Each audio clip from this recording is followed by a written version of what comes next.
So you picked up your old car, whatever it is you like, an MG, Camaro, Chevelle, I don't know. Maybe it's an old Volkswagen van, whatever you like. You done everything you knew to it. You welded it, you cut it, you ground it. You got sparks in your eyes. You got a little bit of isocyanate poisoning from the fillers and the primer work, whatever.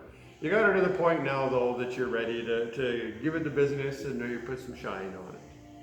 So you've done all that you've done to this point, and now you're either at the point of it's ridiculous what somebody wants to paint your car, which I get it. It's expensive, and a lot of people out there make a lot of money doing it. I'm not really one of them. Or you've done all this, why wouldn't you do it yourself? So you want to do it at home. Fine, you can do it at home. I mean, I'm not going to tell you it's legal to do it at home. Maybe it's legal for you to do it at home, maybe it's not. I don't know, it's probably not. If you are doing it at home and you should not be doing it at home, then maybe it's kind of one of them things that you want to do, you know, maybe when it's dark out at night, when the only people around is you and the guy laying underneath your truck trying to steal your catastrophic converter. Maybe that's the time to do it. So anyways, you're going to do it up. So what do you do to prepare? So I'm not going to go through how to build a temporary paint booth in your garage. And I'm certainly not going to demonstrate it because like I've got a shitty old paint booth. There's probably 1,000 videos on how to do that you could find. I mean, it's as easy as you're going to nail together a 2x2 stick house and staple some plastic to it. And if I did make a video on how to build it, I'm sure everybody would want to argue about it. And I didn't come here for an argument, and neither did you. If you want an argument, go in the house and tell your wife that her homemade spaghetti sauce tastes like ketchup and pepper. That'll get you an argument.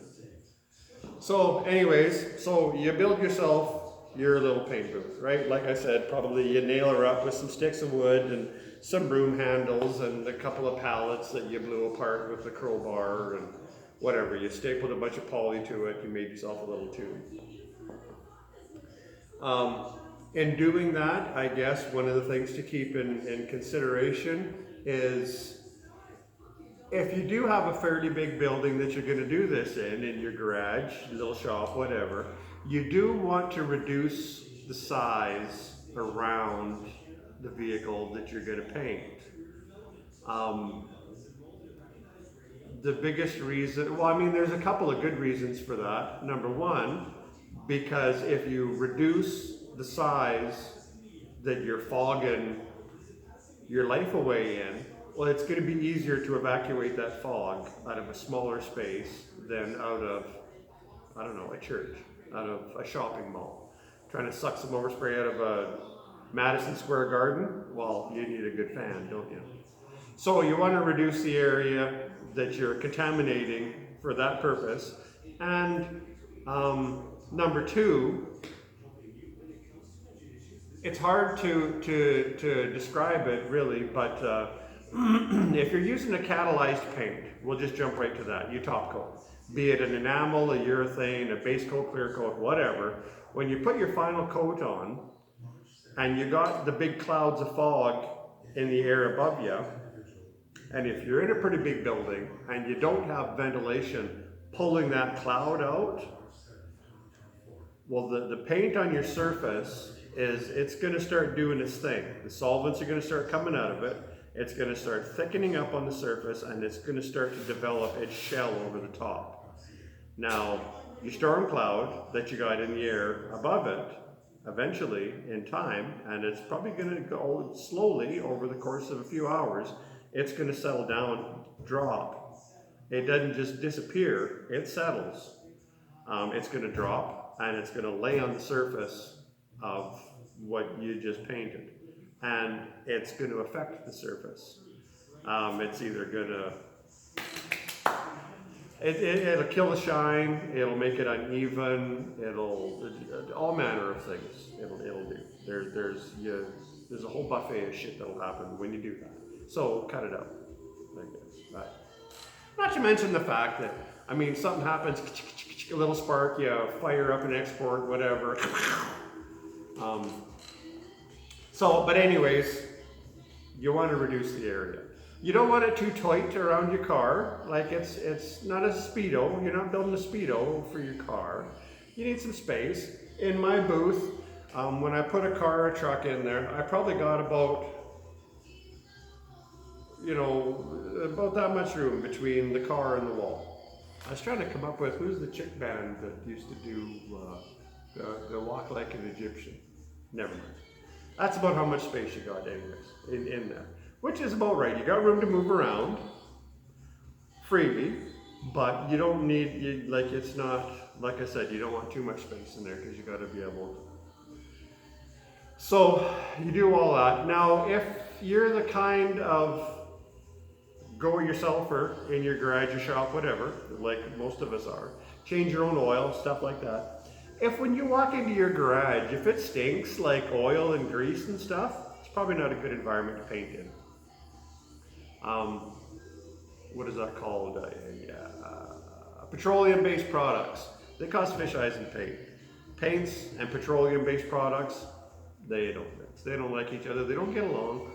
They give each other, they ain't swinging. So if your garage is like that, well, you got a hell of a lot more cleaning and sealing up to do in there to make it an environment to paint in. So yeah, you want it to smell pretty in there. You're gonna have to have some air moving around. And again, the biggest reason to have the air moving around is to get the shit out. Get it out of here. You don't want, you don't need Hurricane Margaret in there blowing your hat off while you're trying to paint. Like if you have your paint gun out and you pull the trigger on your paint gun and your paint goes, well, that's no good. But you want to have some movement. However you do that, I don't know. Whatever kind of fan you use, again, that's up to you for whatever gig you're signing up for. You're signing up for it. Incoming air, if you got a window in your shop that's at one end, and then you can put a fan at the other end so you get the air moving across the surface, sweet.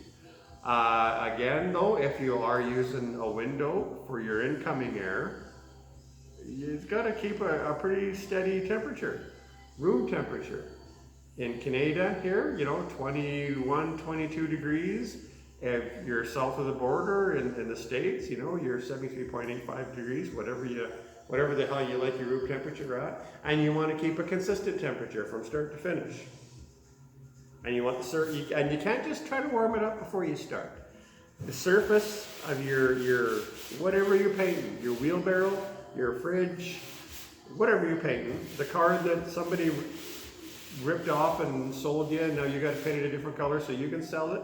Whatever you're doing, the surface has to be up to temp before you start putting your thing down. So yeah, you got to have a pretty regulated temperature. I would suggest not using like them kerosene heaters and shit like that, because again, petroleum-based products cause problems. Lighting, you're going to want to see what you can do. You're going to want what you can do, what you're doing. I would suggest having some lighting along the sides. And if you've seen in a paint booth, there's lights on the walls and shit. Whatever, you can stand a bunch of lights up on stands. You can stick a couple of LED lights to your kneecaps and be shining on it while you're walking around. You can hold a flashlight in your mouth while you're painting. It don't matter as long as you got some light on the side. So you can see, you got to see your surface of what you're painting. I'm not going to try to teach you how to paint in a video, because that ain't gonna work. That's hand, but you want to be able to see it. If you're flushing the whole world down the toilet, then you want to watch, because that's exactly what you're talking about. So you want some lights, somehow on the sides, however you do it. Lighting is good. The more lighting, the better, really. Now, before you're putting your car in there, you want to clean it. You spend a lot of time dicking around with that toilet, so you got to give it a couple of good flushes before you put it in your whatever, your paint booth, your tomb, your whatever the hell you want to clean that car up before you put her in there. So you want to blow it off, and blow it and blow it and blow it. Don't just take it to a car wash and wash it and think that's good enough, because it ain't. Some compressed air in a blower. If your compressor puts out 100 pounds of air, don't use that whole 100 pounds of air blowing it. Cut it back a little bit.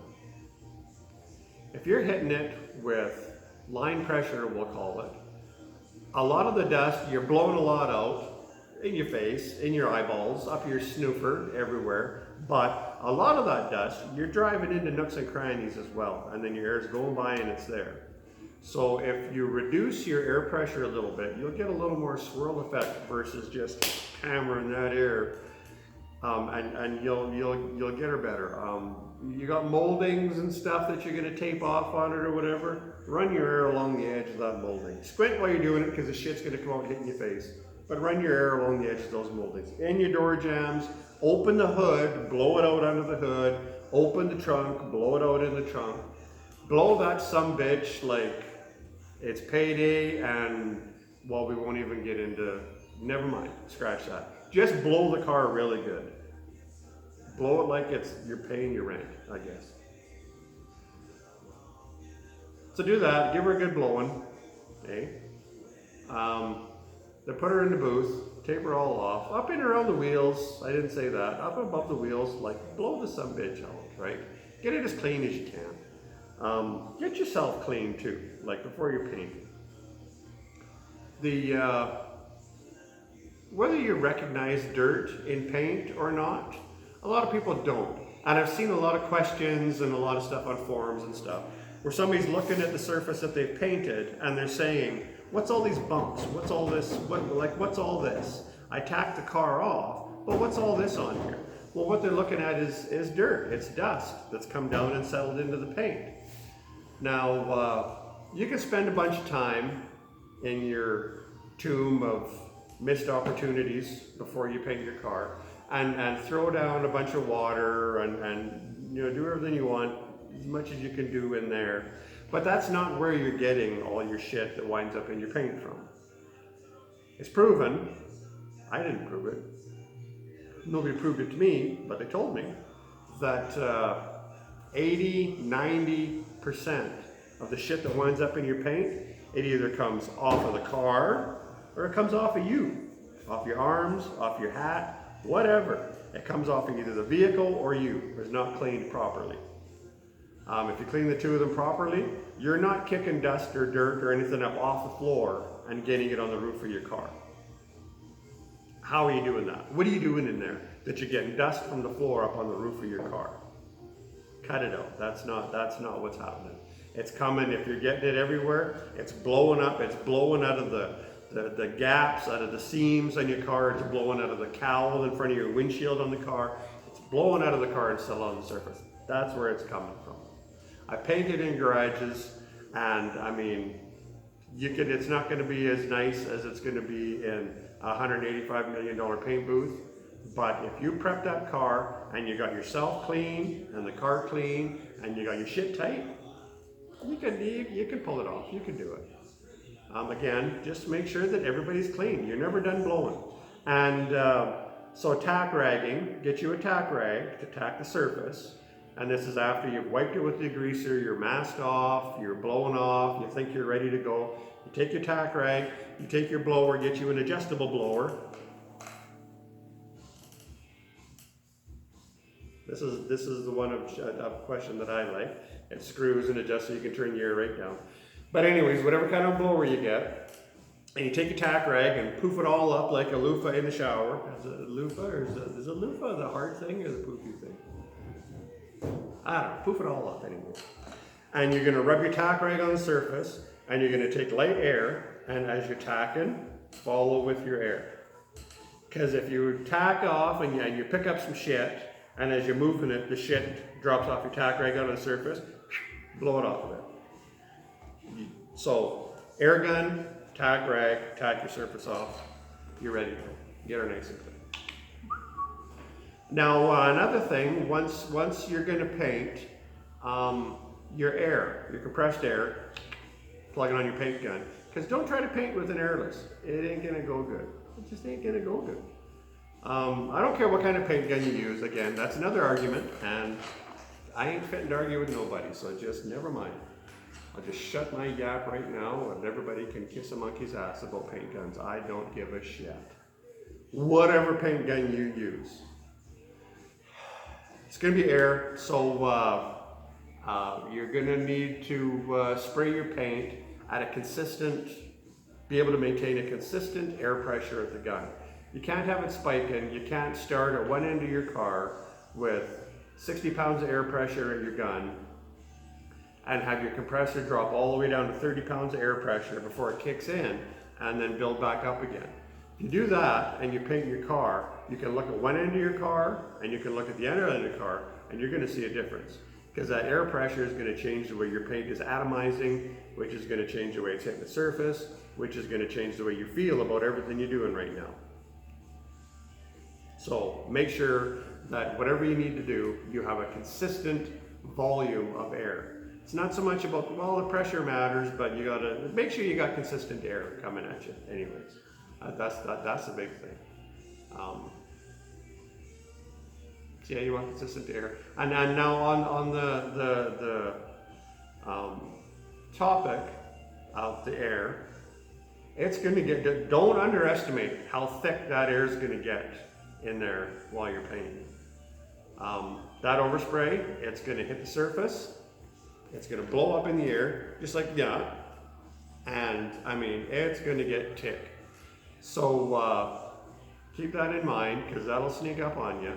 And as well, outside, which is most likely where you're going to be blowing your overspray from painting, maybe pay attention to what's sitting outside. Because if, if you got your little Mustang in the booth that you want red, and you're in there painting it red, and you're whistling it out the door of your garage, and your neighbor's got his big, obnoxious, black, jacked up diesel truck sitting not very far away, he's probably going to notice when he's got red pearl on his black truck. And in a couple of days, when you wheel your little red Porsche out, he's probably gonna put her together, I'll bet you. And that's probably going to be a conversation that it's not going to be that smooth.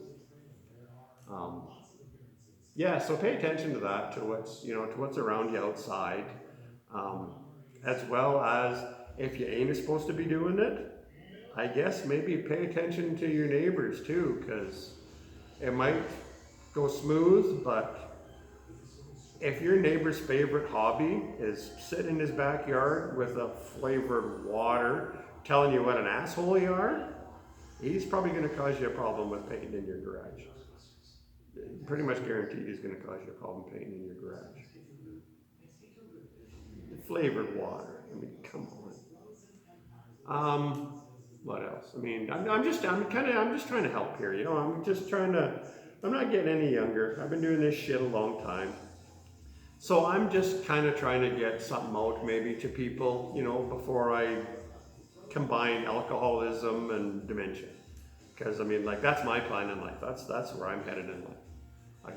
Some kind of a good serious addiction, and then toss some dementia in on top of that. And I think I'm looking forward to it myself.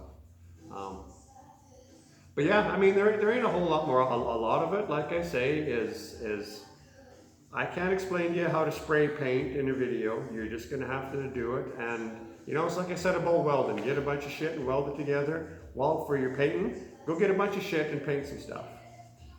Keep in mind, if you are doing that, is so you go get yourself an old fender, you sand her all up, you hook it up on a stand, you put a coat of paint on your fender, and you're thinking, holy hell, I'm George Barris, look at me. But then you paint your car and it ain't quite the same. Keep in mind that when you're painting that fender, that's a smaller controlled surface. When you take that fender and expand it out 19 feet, you're going to have a harder time controlling that. So don't be discouraged. If you paint something small and practicing, and it's just the nicest tits you ever seen, but then you paint your car and it just looks like a big fuzzy nutsack. That's kind of the way that it's going to go, unless you understand the fact that it's easier to control that small surface than a big one. So don't get your hopes up and don't go throwing a rope up and through the rafters to hang yourself when it doesn't go good, because if it's your first kick in the ass, it's going to be a big kick in the ass. Painting's bitchy. It's a lot of, you got to understand the way the liquid that you're putting out hits that surface. And like I say, you can't teach that in a video. You just got to do it and do it and do it. I think I plugged my first paint gun in ever when I was in high school, in the body shop in high school. And the first time that I painted in a professional environment, I don't know, in a shop for a living, I was in my 20s. And that times a couple and a half now. So I've plugged a lot of airlines on the ends, a lot of paint guns, and I'll tell you right now, the guys who talk the most technique and technical bullshit and tell you what paint gun you need for this and what paint gun you need for that, they're not as good a painter as they think they are, because you just learn with practice. And once you figure out what you got to do, then you should be able to go either buy yourself a $800 SATA, DeVilbiss, whatever paint gun, or you go to Hobo Fright or Princess Auto and pay $65 for a piece of shit paint gun that you can throw out when you're done because you don't feel like cleaning it. Either way, if you know what's going on, how it's hitting the surface because you've done it, then you're going to get a decent paint job on either end of that scale. But if you don't know shit and you're relying on an investment of a paint gun to make you look good and make the chicks dig you, that ain't going to happen. So anyways, like I said, this video wasn't to say how to build yourself a paint booth in your shop. It's just kind of more explaining some of the stuff and the reasons behind it. I find that it's easier, I do a better job on stuff if I understand why I'm doing something versus just somebody showing me and saying, do it that way, stupid, and don't give me no flack. So keep your surface clean, keep your area clean around you. Put your car in there and just do it. I mean, not everybody wants to pay some dude's mortgage to paint their car. If you want to take a crack at it, take a crack at it. It's your car. And I mean, worst case, Ontario, if it doesn't come out worth a shit and you don't like it, don't tell nobody you done it. Sand the sumbitch down, and it never happened.